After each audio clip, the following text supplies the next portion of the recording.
یہ صدائے حریت جموں کشمیر ہے۔ کشمیر اپ ڈیٹ کے ساتھ ابن سلام۔ کل جماعت حریت کانفرنس کے چیئرمین سعید علی گیلانی نے ایک خصوصی پیغام میں کشمیری عوام کے سامنے مضموم بھارتی عزائم ناکام بنانے کے لیے 10 نکاتی پروگرام رکھتے ہوئے کہا ہے کہ وہ کسی بھی صورت میں اپنی املاک غیر کشمیریوں کو فروخت کریں اور نہ ہی کرائے پر دیں۔ انہوں نے دینی مقامات، اردو زبان اور تاریخ کا تحفظ کرنے، تعلیم، تجارت، طبی اداروں اور ترقی کے نام پر کسی نعرے کے فریب میں نہ آنے، کسی بھی قسم کے انتخابات میں شرکت نہ کرنے اور ورثائے شہداء کی دیکھ بھال کرنے کی تلقین کی۔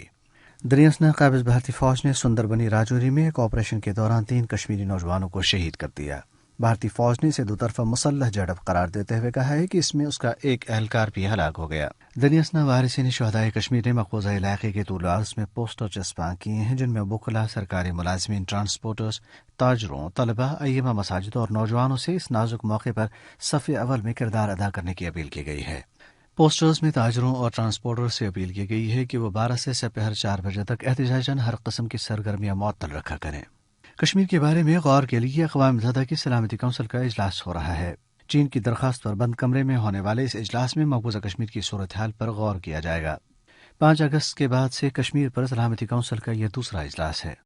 وزیر اعظم پاکستان عمران خان نے جنیوا میں انٹرنیشنل ریفیوجی فورم سے خطاب کرتے ہوئے ایک بار پھر عالمی برادری سے کشمیر کی سنگین صورتحال کا نوٹس لینے کی اپیل کرتے ہوئے کہا ہے کہ بھارت 80 لاکھ کشمیریوں کو یرغمال بنا کر مقبوضہ ریاست کی مسلم اکثریت کو اقلیت میں بدلنے کی کوشش کر رہا ہے۔ اپ ڈیٹ ختم ہوا۔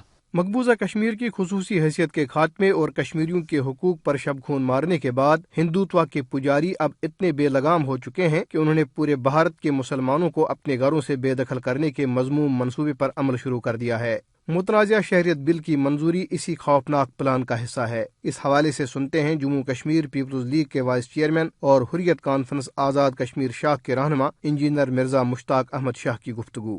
پہلے تو بھارت نے سیکولرزم کے نام پہ جو فاشزم ہو رہا تھا اسی کے زیر سایہ انہوں نے کشمیر پہ ناجائز قبضہ کیا۔ اب کھلم کھلا ہندوتوا کے نام پہ کشمیر پہ ناجائز قبضے کو برقرار رکھنے کے لیے ظلم و جبر ہو رہا ہے، اور لاک ڈاؤن میں کشمیریوں کو ضروریات زندگی سے محروم کرنا اسی سازش کی ایک کڑی ہے۔ موجودہ حکومت نے جو بل پاس کی ہے اس حوالے سے انہوں نے اپنی ہندوتوا پالیسی کو عیاں کیا ہے۔ پاکستان میں مسلمانوں کو تحت کرنے ان کو بے دخل کرنے کی یہ ایک اور سازش ہے، اور اب دنیا کی خاموشی کا کوئی سبب نہیں بنتا۔ مودی حکومت کی انسانیت اور مسلم دشمن پالیسیاں نہ صرف جنوبی ایشیا بلکہ پوری دنیا کے امن کے لیے خطرناک ہیں، اور اگر ہندو دہشت گردی کی عفریت کو لگام دینے کے لیے مؤثر اقدامات نہیں کیے گئے تو بھارت کے اندر ایک انسانی المیہ جنم لے سکتا ہے جس کی ذمہ داری اقوام عالم پر ہوگی۔